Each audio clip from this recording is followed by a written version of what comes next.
Hello Philippines, hello world and universe. Once again, this is Mom Baby, Mom sa Bahay, Mom sa Eskwelahan, and welcome back to my YouTube channel.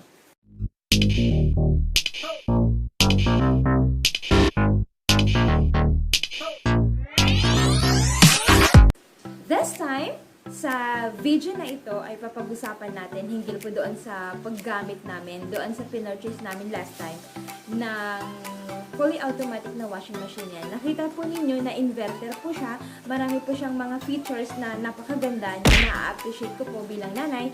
At gusto ko po palang sabihin sa inyo na bago ko po na-purchase iyon ay marami po akong ni-review na mga, or pinanood ng mga reviews regarding doon. Naghanap din ako ng mga, nanood din po ako ng mga videos doon sa special features ng unit na iyon and ano yung differences ng mga unit na ng mga iba't ibang brand, that's what I mean. And then, trinay ko rin pong syempre, do the mathematics thing para kumaga malaman ko na hindi naman ako masyadong naabuso doon sa price ng unit na iyan. Kasi po, if I am to compare yung presyo niya doon sa Maynila and dito sa probinsya namin, medyo mas mataas ng konti dito kaysa doon. So, hindi na malaking kaso iyon kasi nga po malayo naman po talaga kami sa Maynila, di ba? And then, what else can I say in this video? Na-try ko na po siya ng maraming beses at hindi po talaga ako nagsisisi. Though, may mga part din na, well, in-expect ko na hindi niya masyadong tag dito, ma-reach, kumbaga, pero hindi malaking issue ang mga iyon. Kumbaga, i-carry lang sa mami, sa mga tulad ko. And then, kumbaga, sobrang naging maaliwalas ang mukha ko doon sa paglalaban ng nagamit iyon kasi hindi na ako masyadong na-stress. Hindi na dumadating yung point ng buhay ko na kailangan kong isipin na madaming labahan talaga.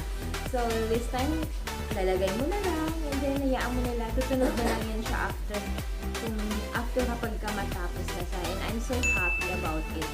And nire-recommend ko rin siya. Though I'm not yet, hindi ko pa sponsor ang brand na iyan.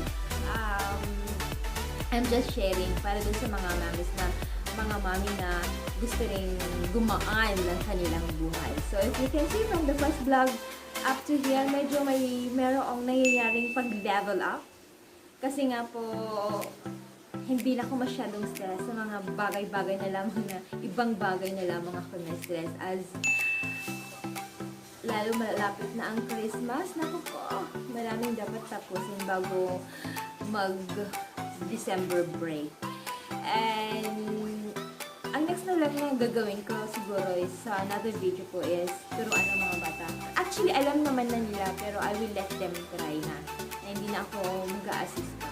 Kasi yun yung talagang reason din kung bakit na-purchase siya. Yung bill, hindi ko pa masyadong nakita kung may differences ba. Siguro sa mga next na videos natin nando kung gaano ako nakatipid doon sa inverter na iyan. Kasi po alam ko natin na pag sinabing inverter po or may inverter po na something doon sa isang brand ay mas nakakatipid daw nga po ng electric bill. Sige po, tunghayin po natin. Okay. So, ngayon po try na natin ang ating pinurchase na smart inverter fully automatic washing machine na LG. So, ngayon, kasi ito. Yung tab po niya is malaki.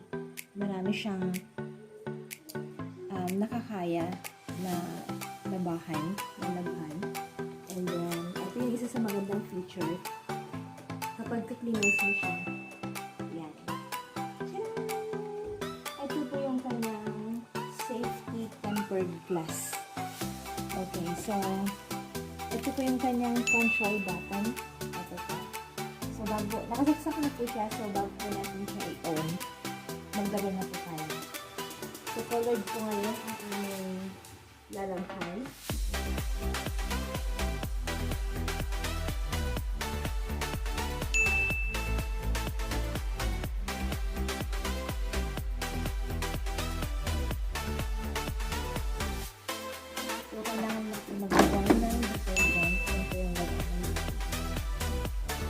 So, dalawang klase po yung detergent na meron ako. Asian liquid, ayaw po siya. Actually, ayaw po yung ginamit ko. Pero this time, hindi ako ng breeze. Kasi minsan, maganda rin yung breeze. So, lagyan natin maglagay.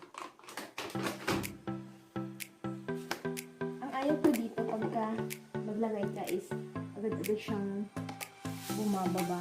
So, nalalagyan siya. So, pwedeng ito. Pero this time, gusto ko yung breeze i-try.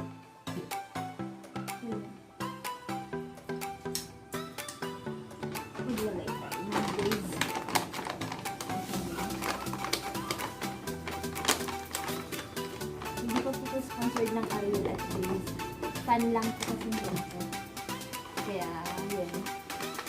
Wala tayong panukat. Hindi rin po yun. So, sa tansya-tansya na lang. Oh! Super bang. With active bleach powder dito. Yung iba may mga pag-contact ko nilalagay, pero hindi ako fan ng mga ganun. Maraan sa mga ganito ako. So, close na natin siya. Ayan, then close natin. Hindi siya agad lumakas. So, mas i-glass ito. Hindi siya mababasag in case na yung anak mo maliit ito gagawin. Then, kaya siya ito dito. Power on natin. And then, para lalabas siya, kailangan nating i-play. So, umiikot siya kasi ina-analyze niya kung ilang kilo meron yan. Yung sa... Tapos, hindi pa niya. Ina-analyze pa niya din kung ilang tubig. Pwede kaya ilang minutes siya mag-wash. Yan. Medyo matagal-tagal siya ng oops. So, na-read niya na. So, tingnan natin kung gusto niya. Hindi daw siya heavy or light. Pero, ayan. May tubig na siya. Naglagay na siya. Gusto ko lang ito i-explain. Wash, yung nag-blend dyan kasi mag-wash siya. Yung kanyang tubig, yung level ng water is hanggang 4 lang. And then yung pag-wash niya is like 15 minutes.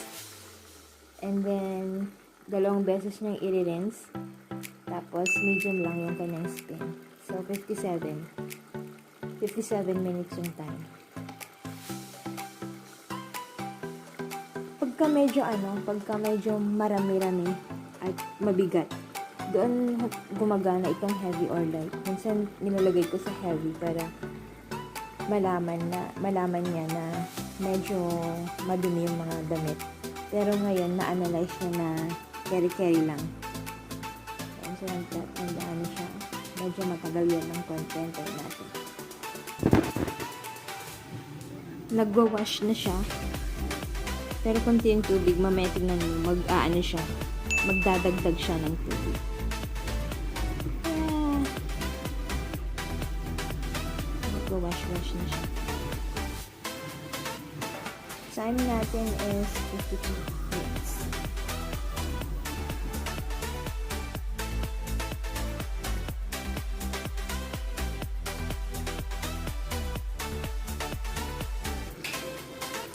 Highly recommended sa akin to kasi maganda siya. Like sa mga mommies na very busy din.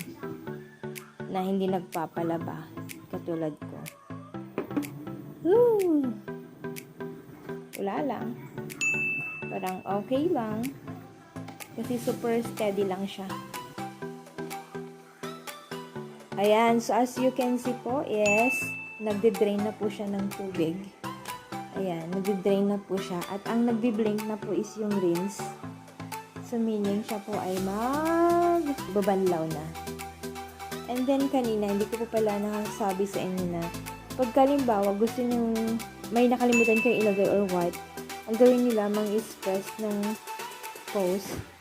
Yan, medyo nag-lock siya ng konti. Tapos, pwede na siyang i-open. Ayan, so yung labahin is nandyan na siya. Medyo may tubig-tubig pa siya. Nakalimutan ko sabihin kanina, ito yung lagayan ng fabric softener. So, nag-ano na siya, nag-rinse na siya. Ganyan lang siya magbanlaw. Iniikot-ikot lamang niya, pero marami siyang tubig. So, nakikita mo naman. Actually, ang ginagawa niya is nag-aano siya na. Ni-spin niya muna para kumbaga nawawala yung ibang bula-bula nung sabon. Tingnan natin. So, sa number 1 na siya. Nagbiblink-blink yung rinse. And then, 14 minutes na lamang. So, eto. Ang maganda kapag ganitong meron kang... Actually, nun ko pa naisip to kasi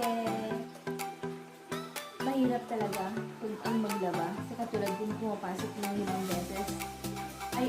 I mean, every weekday doon sa eskwelahan. Tapos pumapasok ako ng maed ko ng Saturday maghapon din iyon. Nakakauwi ako alas 9 na ng gabi. So, walang time maglaba. Pag Sunday, bawal namang maglaba dahil kailangan natin ikot yung sa birthday hoy. Kasi sisimbahan naman kami. So, gusto ko ito. I-flex ko lang. Flex talaga. Highly recommended siya para sa mga mami na katulad ko na naman. Ayan, 1 minute. Lamang. Hintayin natin tapos matatapos na siya. Ayan, end na daw. Tapos automatic siyang mag-shut off. Wait natin. Kaya just in case na talagang, ayan, wala nang ilaw. Charan! Tingnan natin. Yung mga laba, yan. Lalabas na natin.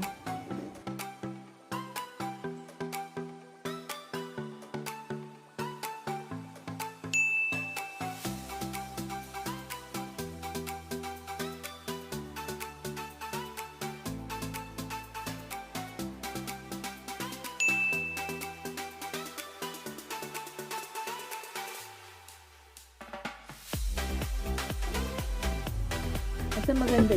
Ay, hindi siya makita. I like this yung color blue na yan. Yan, tapos na tayong maglaba. Salamat po sa panonood. Ganyan po kami maglaba na ngayon. Pero usually, ang time po namin pagka naglaba po kami is gabi na. So medyo may part na madilim yung video. Pero I do hope na naintindihan po ninyo. So, keri-keri lang. Madali po siyang gamitin. What I like most about it is yung tempered glass niya. Yun po kasi yung una kong naging worry nung nakita ko yung brand na yon, yung unit na iyon, is gawa po siya sa salamin talaga yung kanyang takip.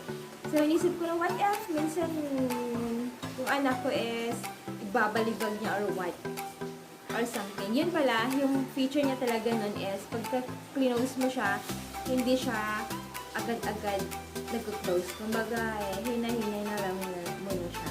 And what I like most also is yung kung paano siya mag-analyze. Kumbaga, very smart siya doon sa part na yun. Ina-analyze na kung gaano kabigat yung kanyang lalabhan. And then, bahala na siya. Parang, kasi sinasabi ng unit na yan sa akin is, you sit back and relax. Ako nang bahala sa mga labahin. So yan, we're so successful doon sa pag-purchase ng ating ginawa.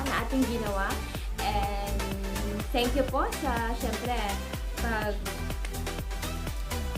panonood sa ating video hinggil dito. So, ini-invite ko pong lahat na paki-click ang subscribe at ganun din po na paki-click ang notification bell. So, hanggang sa muli, see you po sa ating next video.